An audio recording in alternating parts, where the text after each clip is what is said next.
Dennis Cox here with you, riding solo here on Panthers Playbook, right here at Fan Fest. The Panthers did a little bit of a scrimmage today. Got a couple of news and notes for you. Let's get this sucker started. Get dialed in, Panthers fans. Here comes an in-depth look at your team. Exclusive interviews. Locker room insight. Let's huddle up for Panthers Playbook. Here are your hosts, Dennis Cox and Chris Lee. Welcome back to another episode of Panthers Playbook. No Chris Lee, but Dennis Cox here with you at Bank of America Stadium, right here at Fan Fest.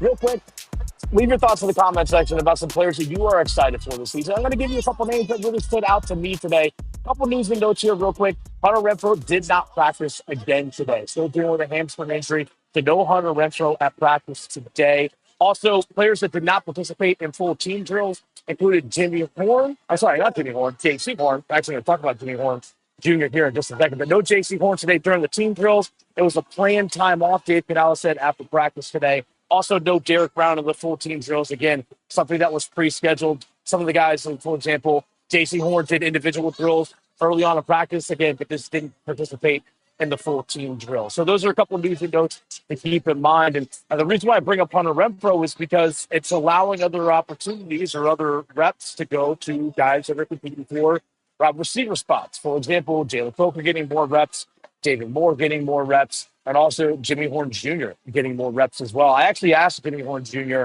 after the Fan Fest today about where he's improved most during training camp. We're starting training camp up until now. And he said the biggest part of his improvement is he's cut down on the mental errors that he had early on in training camp. Cutting down on the mental errors, he said, has allowed him to be more confident, but also allowing him to play faster on a day in and day out basis. And he had a really good day today. He's also showing an ability with his speed and quickness to get open in the red zone as well. He's not just a speed guy that can get open in the middle of the field, but if he can be of value inside the 20-yard line, that's a massive thing for the Panthers offense. Again, another weapon for that offense to work with. And you actually got to see physically the diversity of weapons today for the Carolina Panthers on full display, including a big touchdown pass earlier that was caught by Xavier Legette on a catch and run that he was able to get upfield and just really use his speed wide open.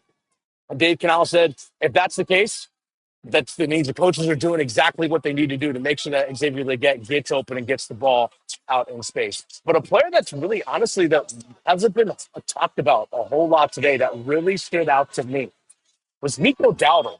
Rico Dowdle rotated in with Chuba Hubbard with the first unit on offense today, and seeing him in the backfield, and there's actually a couple of times where we saw both Chuba Hubbard and Rico Dowdle in the backfield together, or at least on the field together at the same time, similar to what we saw last year when Miles Sanders sometimes would be on the field at the same time as Chuba Hubbard. We saw Rico Dowdle do that today. He showed a strong running ability, but also his ability to catch the ball out of the backfield and even sometimes split out wide. I think he's just going to be an added piece for this offense. We talk so much about the pass catchers for this team and the wide receivers, and we'll sometimes talk about Jadeveon Sanders or Mitchell Evans, or whomever might be, Tommy Tremble that he comes back.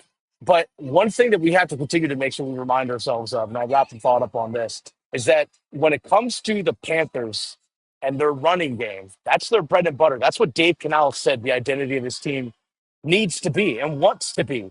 And I think Chuba Hubbard with Rico Dowdle, especially what we saw today, is going to be that 1-2 punch that was anticipated when the Panthers drafted Jonathan Brooks last year in the second round out of Texas. That was what they were hoping to have, that 1-2 punch where guys can be fresh and be strong throughout the course of the entire game.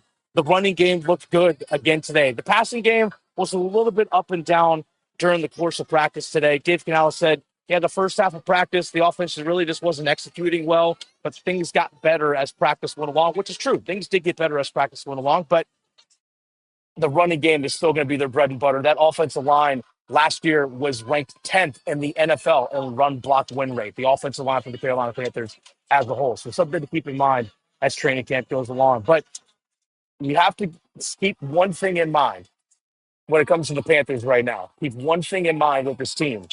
They still have yet to play a game. So we can't expect mid-season form as the calendar just turned to August. We still have over a month until the Carolina Panthers play their first game, but you are seeing the growth and progress from this Panthers team so far. So again, leave your thoughts in the comments on who you are excited to see. Also, real quick, Bobby Brown, big guy that can move. We actually saw him in some pass rushing situations as well as an interior defensive lineman. Bobby Brown, the signing over from the LA Rams, looked quick, looked strong. A couple times he got into the backfield and would have gotten a sack on Bryce Young, but obviously not hitting the quarterback. So again, leave your thoughts in the comment section. We'll have another episode for you guys on Thursday, Panthers Playbook. Till y'all next time, be good.